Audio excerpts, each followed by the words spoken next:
Empuraan cinema ഇറങ്ങിയപ്പോൾ ആദ്യം ഓടിയെത്തിയത് പിണറായി വിജയനാണ്. പിണറായി വിജയനും പരിവാരങ്ങളും സിനിമ കാണാനെത്തി. പക്ഷേ കുടുംബസമേതം ഏറ്റവും അവസാനം ഇപ്പോൾ വലിയ വിവാദത്തിൽ തിരികൊളുത്തിരിക്കുകയാണ് പിണറായി വിജയൻ. അറിയാമല്ലോ, ഇപ്പോൾ പുതിയ ഒരു ദേശീയ അവാർഡ് ലഭിച്ചിട്ടുണ്ട് കേരള സ്റ്റോറിക്ക്. പക്ഷെ ആ അവാർഡ് വന്നപ്പോൾ പിണറായിക്ക് ഇഷ്ടപ്പെട്ടിട്ടില്ല. അത് കേരളത്തെ അപമാനിക്കുകയാണ്. എമ്പുരാൻ സിനിമ ഗുജറാത്തിനെ അപമാനിക്കുന്നില്ല. അതാണ് അതിൻ്റെ ഒരു തമാശ എന്ന് പറയുന്നത്. നമ്മളത് മനസ്സിലാക്കേണ്ടത് അതിനപ്പുറത്തേക്കൊരു കാഴ്ചപ്പാടിൽ കൂടിയാണ്. സിനിമയോട് മാത്രമല്ല, ഹിന്ദു വിരുദ്ധത എന്നുള്ളതാണ് ഇവരുടെ മുഖമുദ്ര എന്ന് പറയുന്നത്. ഹിന്ദു വിരുദ്ധമായിട്ടുള്ള എന്തും കാണാൻ അവർ പാതിരാത്രിയിലും കുടയും എടുത്തുകൊണ്ട് ചാടി പുറപ്പെടും. പാതിരാത്രിയിലും പോയി കാണും. കുടുംബസമേതം പരമാവധി ആളുകളെ എത്തിക്കാൻ വേണ്ടിയിട്ടുള്ള പ്രചരണ ഉപാധികൾ അവർ ഉപയോഗിക്കുകയും ചെയ്യും, ഫലപ്രദമായിട്ട് തന്നെ.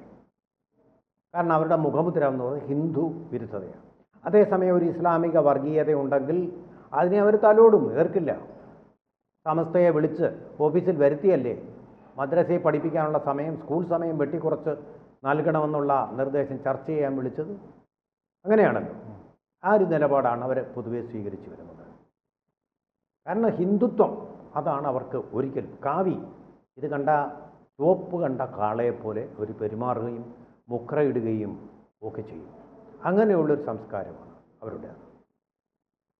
അപ്പോൾ ഇവിടെ നോക്കിക്കോളൂ, ഒന്നാം തരം ജൂറിയാണെന്നുള്ളതിൻ്റെ ഒന്നാം തരം തെളിവാണ് ദേശീയ ചലച്ചിത്ര പുരസ്കാരം ഉള്ളൊഴുക്ക് എന്ന സിനിമയ്ക്ക് കിട്ടിയത്. അടൂർ ഗോപാലകൃഷ്ണൻ പറഞ്ഞ കാര്യമാണിത്. കോൺക്ലേവിൽ, ചലച്ചിത്ര കോൺക്ലേവ് പറഞ്ഞതാണ്. ഉള്ളൊഴുക്ക് എന്നുള്ള സിനിമ കേരളത്തിലെ ഫിലിം അവാർഡിലെ ഇടം പിടിച്ചു. പരാമർശമെങ്കിലും കിട്ടി. അതിലിരുന്ന സഖാക്കൾ ഞെട്ടിക്കാണുമല്ലോ. കാരണം സഖാക്കൾ പറയുന്നത് BJP അവാർഡാണ് സിനിമകൾക്ക് നൽകിയതെന്നാണ്. ഒന്നാം തരം ജൂറിയായിരുന്നു. അതാണ് ഈ ഉള്ളൊഴുക്ക് കണ്ടെത്തിയത്. ഉള്ളൊഴുക്ക് കണ്ടെത്തി നല്ല എളിയനായിട്ടുള്ള വിജയരാഘവനും കൊടുത്തില്ലേ അവാർഡ്. കേരളത്തിൻ്റെ ഒരു അംഗീകാരമെങ്കിലും കിട്ടുകയോ? ആ അഭിനയ മികവിന് ഇതുവരെ കിട്ടിയിട്ടുണ്ടോ? രാജ്യത്തിൻ്റെ അംഗീകാരമാണെന്ന് പറഞ്ഞാണ് ഇപ്പോൾ ഒളശയിലുള്ള വിജയരാഘവൻ, NN പിള്ളയുടെ മകൻ, ഇവർക്ക് വേണ്ടി ചോരയും വിയർപ്പും ഒഴുക്കിയ ആ മനുഷ്യൻ്റെ പുത്രൻ. കറുത്ത CPI കാരനായിരുന്നു അദ്ദേഹം. നാടകങ്ങളിലും ഹിന്ദു വിരുദ്ധമായിട്ട് തന്നെയാണ് പ്രവർത്തിച്ചത്. അദ്ദേഹത്തിൻ്റെ മകനാണ് വിജയരാഘവൻ. അദ്ദേഹത്തിന് തന്നെ കൊടുത്തു. പാർട്ടിയും മുഖവും നോക്കിയല്ല, ജാതിയും മതവും നോക്കിയല്ല അവാർഡുകൾ, മെറിറ്റിനാണ് കിട്ടിയത്. ആ കൂട്ടത്തിൽ ഇവരെല്ലാം അപഹസിക്കുകയും പ്രൊപ്പഗാൻഡയാണെന്ന് വലിയ പ്രൊപ്പഗാൻഡ നടത്തുകയും ചെയ്ത കേരള സ്റ്റോറിക്ക് കൊടുത്ത അവാർഡ് തന്നെയാണ്, അംഗീകാരമാണ്, പുരസ്കാരം തന്നെയാണ്, ബഹുമതിയാണ്. മുഖം നോക്കാതെയുള്ള ഒന്നാണ്, മതം നോക്കാതെയുള്ള ഒന്നാണെന്നോ സംശയവും വേണ്ട. ഒരിടപെടലും ഉണ്ടാവാറില്ല. സാധാരണഗതിയിൽ ഒരിടപെടലും ഉണ്ടാവാറില്ല. നോക്കൂ, ഇപ്പോൾ ദൂരദർശൻ്റെ സമഗ്ര സംഭാവനയ്ക്കുള്ള അവാർഡ് നിങ്ങളത് നോക്കൂ. ഇടതുപക്ഷത്തിന് വേണ്ടി മാത്രം നീക്കി വെച്ചിരിക്കുന്ന ഒരു അവാർഡാണ്. ഇടതുപക്ഷക്കാർക്ക് വേണ്ടിയിട്ട് മാത്രം നീക്കി വെച്ചിരിക്കുന്ന ഒരു അവാർഡാണത്. അല്ലെന്ന് തെളിയിക്കട്ടെ. അങ്ങോട്ടും ഇങ്ങോട്ടും പുറംചൊറിയൽ നടത്തിക്കൊണ്ട് കൊടുക്കുന്ന ഒരു പ്രഹസനമാണ് അവാർഡെന്ന് പറയുന്നത്. 1 ലക്ഷം രൂപയിലധികം സമ്മാനമുള്ളത് കേരള ഗവൺമെൻറ് കൊടുക്കുന്നു. ഈ കാര്യത്തിൽ കേന്ദ്ര ഗവൺമെൻറ് ഏതെങ്കിലും തരത്തിൽ ഇടപെട്ടിട്ടുണ്ടോ? ദൂരദർശനിലും ആകാശവാണിയിലും ഒക്കെ നടക്കുന്നത് BJP വിരുദ്ധവും RSS വിരുദ്ധവുമായിട്ടുള്ള വാർത്തകൾക്ക് പ്രാധാന്യം നടത്തിക്കൊള്ളുകയാണ്. ഏറ്റവും വലിയ ഉദാഹരണം എന്ന് പറഞ്ഞാൽ ബീഹാർ തെരഞ്ഞെടുപ്പ് വരാൻ പോകുമ്പോൾ അവിടെ ആധാർ കാർഡ് എന്ന് പറയുന്നതിന് അംഗീകാരമില്ലെന്നൊരു വാർത്ത വന്നല്ലോ. ഉടനെ ദൂരദർശനിലെ വാർത്താ വീക്ഷണത്തിൽ ആധാർ കാർഡിൻ്റെ അതിൻ്റെ ഗുണഗണങ്ങളെക്കുറിച്ച് രാഷ്ട്രീയം പറയണ്ടല്ലോ, ധ്വനിപ്പിച്ചാൽ മതിയല്ലോ വ്യംഗ്യത്തിൽ. അതിനെക്കുറിച്ച് ഇപ്പോൾ ഒരു വാർത്താ വീക്ഷണം ഉപന്യാസം എഴുതേണ്ട വല്ല ആവശ്യമുണ്ടോ? ആ ഉള്ളിലിരിക്കുന്ന ക്ഷുദ്രത പുറത്തു കൊണ്ടിരിക്കുകയാണ്.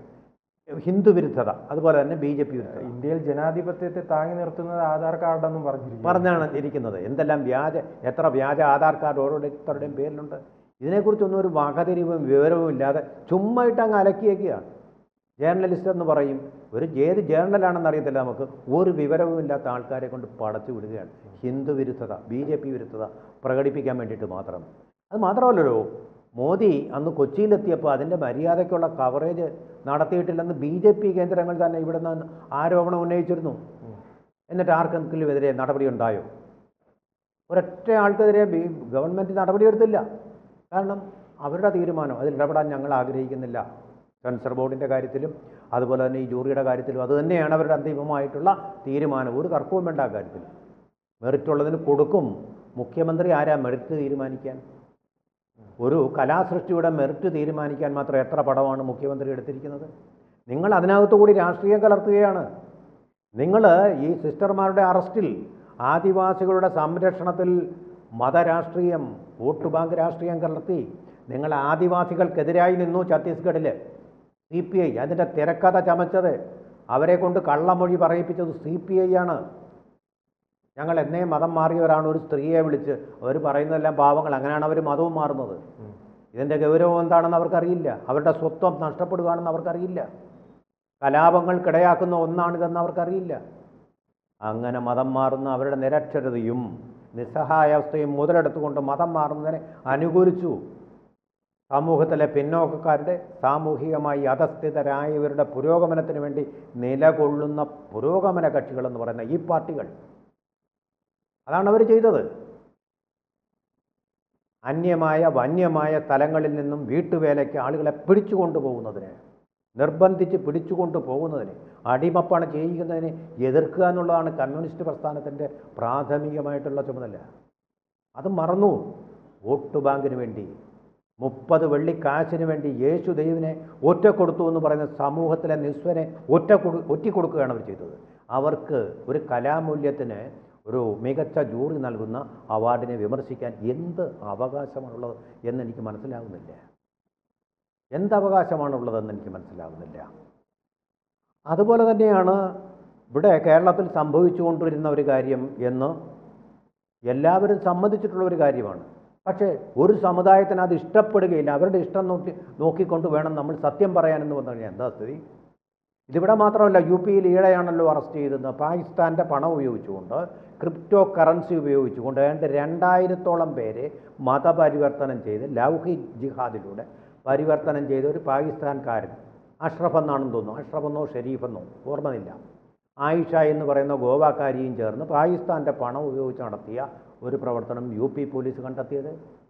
കേരളത്തിൽ മാത്രമല്ല ഇതെന്നുള്ളത് യോജിക്കുന്നു. കേരള സ്റ്റോറി എന്ന് പറയാൻ കാരണം കൂടുതലായിട്ട് നടന്നിട്ടുള്ളത് കേരളത്തിലാണ്. അല്ല, കമ്മ്യൂണിസ്റ്റുകാർ ഇടയ്ക്കിടയ്ക്ക് പറയുന്ന കാര്യമാണ് സിനിമയായി കാണണം.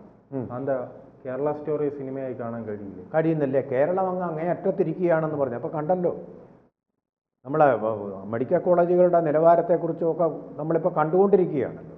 അവിടെ സത്യം പറഞ്ഞ ആളിനെ പീഡിപ്പിക്കാൻ വേണ്ടി നടക്കുന്ന ആ നടപടികളുമൊക്കെ നമ്മുടെ കൺമുന്നിൽ കൂടി കടന്നുപോയിക്കൊണ്ടിരിക്കുകയല്ലേ. അപ്പോൾ ഈ നമ്പർ 1 കേരള എന്നുള്ളതൊക്കെ അങ്ങ് വെച്ചേക്ക്, ആ വാദമൊക്കെ അവിടെ വെച്ചേക്ക്. പണ്ടത്തെ ഭരണാധികാരികൾ ചെയ്ത നല്ല കാര്യങ്ങൾ കൊണ്ട് കേരളം ഇപ്പോൾ അങ്ങോട്ട് പോകുന്നു. പക്ഷേ ഇപ്പോൾ പിന്നോട്ട് നടന്നുകൊണ്ടിരിക്കുകയാണ് കേരളം എന്നുള്ളതാണ് ഇപ്പോൾ ഹാരിസ് ചിറക്കലിൻ്റെ കഥകളൊക്കെ മനസ്സിലാക്കുമ്പോൾ നമ്മൾ മനസ്സിലാക്കുന്നത്. പാവപ്പെട്ട ആ മനുഷ്യനെ അവിടുന്ന് ഉപകരണം മോഷ്ടിച്ചു എന്നുള്ള കേസിലാണ് നിങ്ങൾ കൊടുക്കാൻ ശ്രമിക്കുന്നത്. അതുപോലുള്ള നറേറ്റീവുകൾ സൃഷ്ടിക്കേണ്ട ഇവിടെ മെറിറ്റിന് കിട്ടിയ അവാർഡാണ്, കേരള സ്റ്റോറിക്ക് കിട്ടിയ അവാർഡ്.